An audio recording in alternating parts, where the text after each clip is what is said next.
Good morning. আমার আরও একটা নতুন ব্লগে তোমাদের সকলকে স্বাগত জানাই। আজকে আমি তোমাদের সাথে শেয়ার করব আমার সোমবারের পূজা। ভিডিওটা রেকর্ড করেছি কদিন আগেই, বাট তোমাদের সাথে শেয়ার করা হয়নি, কারণ আমার ছেলের ভ্যাকসিন ছিল, তাই পারিনি। তার জন্য তোমাদের কাছে আমি ক্ষমা চেয়ে নিচ্ছি। বলো তোমরা সবাই কেমন আছো? তোমরা এখানে দেখতেই পাচ্ছ আমি আমার বাবা মহাদেব দেবাদিদেবকে নামিয়ে নিয়েছি স্নান করানোর, অভিষেক করানোর জন্য। এবার ধূপ দ্বীপ একটু জ্বালিয়ে নিচ্ছি, কারণ ধূপ দ্বীপ না জ্বালিয়ে নিলে মহাদেবের কেন কোনো দেবতারই অভিষেক করানো যায় না। অভিষেক করানোর আগে ধূপ দ্বীপ জ্বালিয়ে নিতে হয়। তো আমি সকলকে এবার দেবাদিদেবের ত্রিশূল, সাপ, সর্প মহারাজকে, সবাইকে, নন্দী মহারাজকে, সকলকে আমি ঘি মধু মাখিয়ে নিচ্ছি।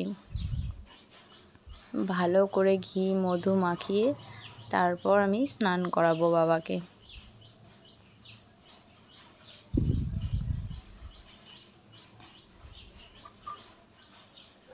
তোমরা দেখতেই পাচ্ছ আমি প্রথমে ঘি মাখিয়ে নিলাম, এবার মধু মাখিয়ে নিলাম।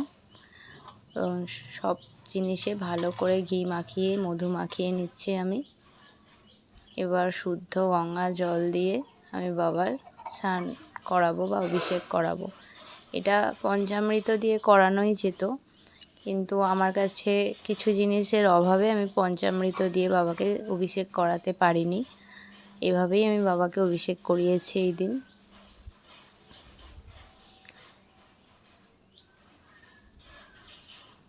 আমি সেইভাবে কিছু মন্ত্র জানি না, তাই নিজের মতো করে মন থেকে ভক্তি করে আমি বাবার পুজো করে থাকি।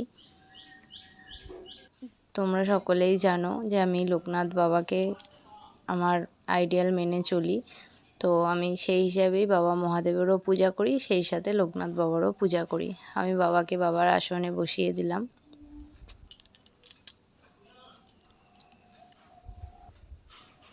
তোমাদেরকে আমার সিংহাসনটা একটু দেখিয়ে দিলাম। এবার দেখো আমি বাবার পুজো করে নিচ্ছি। পূজা করার জন্য আমি প্রথমে বাবার মাথায় বেলপাতা দিয়ে দিলাম।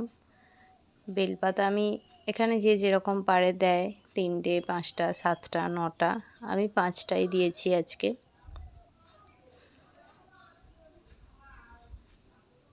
তারপর একে একে সব জিনিস দিয়ে আমি বাবার অভিষেক করিয়ে নেব। এই দেখো আমি এখানে ফুল, দূর্বা সমস্ত কিছুই দিয়ে দিয়েছি। এবার একটা নীলকণ্ঠ বা অপরাজিতা, তোমরা যাই বলো না কেন, সেটা আমি বাবাকে অর্পণ করলাম।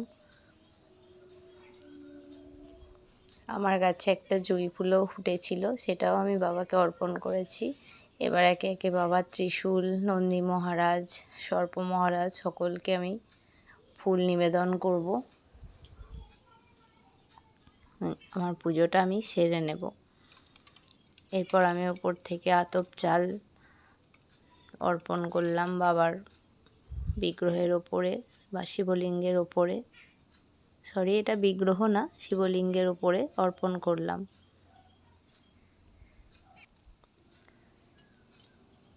এরপর আমি বাবার মাথায় জল ঢালবো।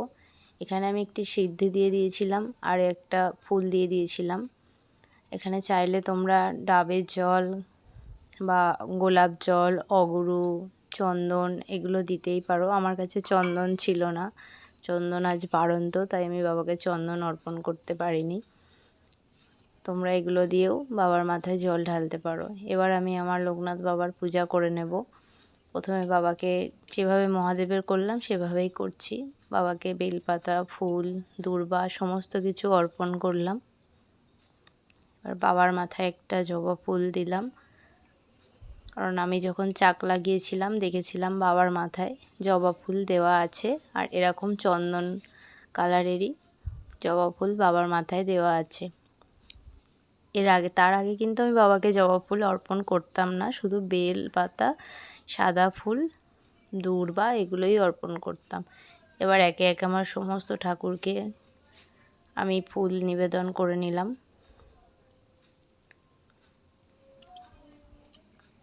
ভগবান শ্রীকৃষ্ণেরও পূজা আমি করে থাকি এর সাথে সাথে, তাই সকলকে করে নিলাম।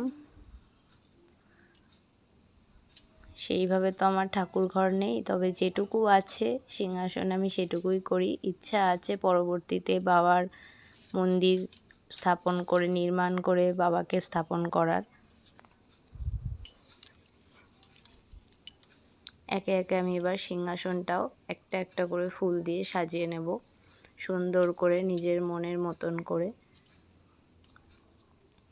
তোমাদের কেমন লাগছে সেটা কমেন্টের মাধ্যমে আমাকে জানিও, যে আমার সিংহাসন বা আমার ঠাকুরের আজকে এই সিঙ্গার তোমাদের কীরকম লাগলো তোমরা আমাকে কমেন্টের মাধ্যমে জানিও।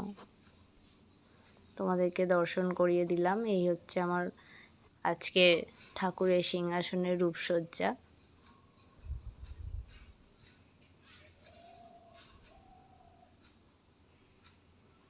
একে একে আমি সবার চরণে একটু করে জল অর্পণ করলাম। এবার আমি আরতি করে নিচ্ছি। প্রথমে ধূপ দিয়ে আরতি করে নিচ্ছি। আমার আরতি করা কমপ্লিট হয়ে গেল। আমি বাবাকে ভোগ নিবেদন করেছি।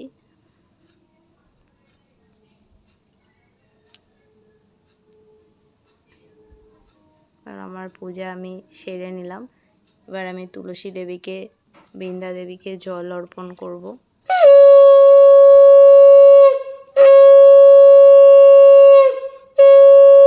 আজকের পূজা এটুকুই শেষ করলাম। ভালো থেকো।